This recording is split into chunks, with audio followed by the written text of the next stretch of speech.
what people need to realize. The only reason why it's illegal is because of economics. It's because there's like 1,000 different things that marijuana would fix that pharmaceutical drugs right now are prescribed for. And it would cost the pharmaceutical companies billions and billions of dollars every year. If marijuana was made illegal, it would cost alcohol companies. When you see those commercials, like those, the talking dog, the pot commercial, those are sponsored by Partnership for a Drug-Free America. Partnership for a Drug-Free America is funded by alcohol companies. It's hilarious. Alcohol's a drug. In 1935, they came out with a machine called a decorticator. And what a decorticator is, it allows you to effectively and economically effectively process hemp fiber. Because before they used to use slavery. And when slavery was abolished in 1865, they had no means effectively producing this pulp. But the Declaration of Independence was printed on hemp. The parachute that George Bush Sr. used to parachute in World War II, that was made out of hemp. Hemp had huge industrial uses. It was just very difficult to process. And so they came out with this machine called a decorticator, and it allowed them to really effectively produce it. And then Popular Science had this cover that said, hemp, the new billion-dollar product, and everyone was going to start using hemp for paper, for textiles. And William Randolph Hearst, who owned all these newspapers, and on top of that, owned all these paper mills, it was going to cost him millions of dollars to convert over to hemp. So instead, he started printing stories in his paper about some new drug called marijuana. And marijuana wasn't even a slang term for cannabis. Marijuana was used to describe a type of Mexican wild tobacco, completely unrelated. So they called it marijuana, and they said, this is how they got it illegal. They said, people are smoking it, and blacks and Mexicans are raping white women. So Congress outlawed this new drug, not even knowing they were outlawing hemp. They had no idea, which hemp had been in use for thousands and thousands of years. And so then they came out with all these videos, or these movies rather, like Reefer Madness, and all these propaganda films, and it was all just to get people to think that there's something wrong with this one. It was totally economic. 400,000 people every year died directly, in this country alone, directly as from use of cigarettes.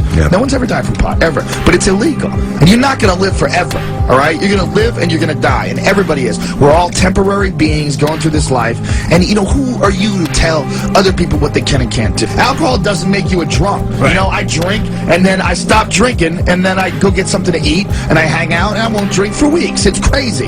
You know, it's called moderation, and you apply it to every aspect of your life.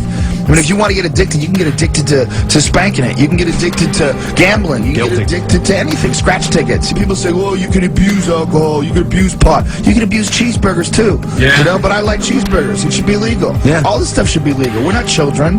We're adults.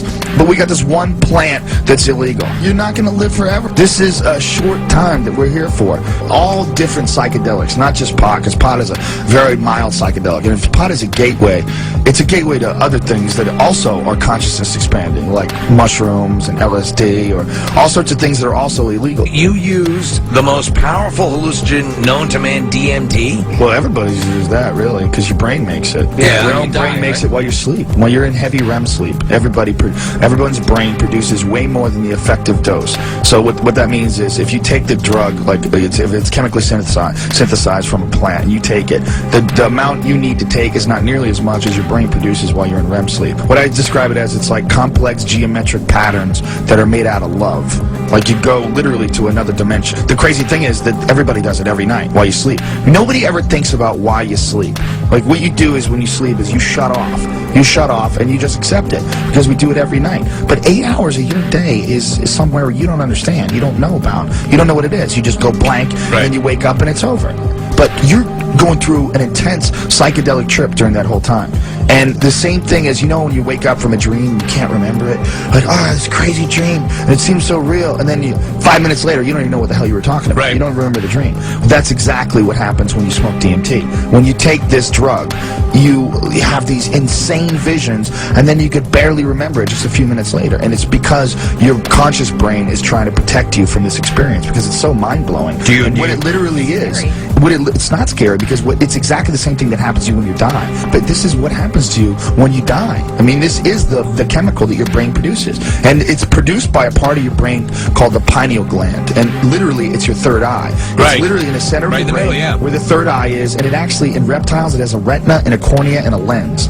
And they've done all these scientific studies on it. They did a bunch of clinical trials at the University of New Mexico.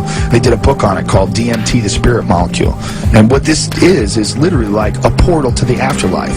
It allows you to sneak a peek over there and come back. It's mind-blowing. The crazy thing is they've known about this since like 1960. If you saw a movie and there was a substance in this movie that existed in every single ecosystem, it's in plants and it's everywhere. It's in grass. You take Phalaris grass and you extract it, you get DMT from it. Literally. I mean, it's in more plants than it's not in. And if there was a drug that allowed you, if you smoked it, you could literally see God, literally have a communication with pure wisdom. Wouldn't you think that everybody would have heard about that? Yeah. Could you think that you could keep something like that under wraps for like 40, 50 years? This is what should be legal. All plants. All plants should be legal. Because they don't make strychnine illegal. Strychnine exists in Strychnus vomosus or something like that. There's a bunch of different plants that produce strychnine. And they're legal plants. You can buy them and you can make strychnine. You know why? It's not about something that kills you. It's about something that you won't be able to absorb propaganda the way you do now. You won't be able to look at the news the way you do now. You won't be able to look at common cultural conditioning and predetermined patterns of behavior. None of that stuff will make sense. It's very difficult to go through life after you've gone through that experience. Okay. The way I describe it, it's like any intense psychedelic experience is like pressing Control-Alt-Delete on your brain. Yeah. That's what it's like. It's like your brain reboot. It should freak you out. It does but freak me it freaks out. you out because you like to be in control. Yeah. But you're not in control, bitch. You're gonna die. No one's in control. You're in control of your body for a short period of time, and you should experiment with it.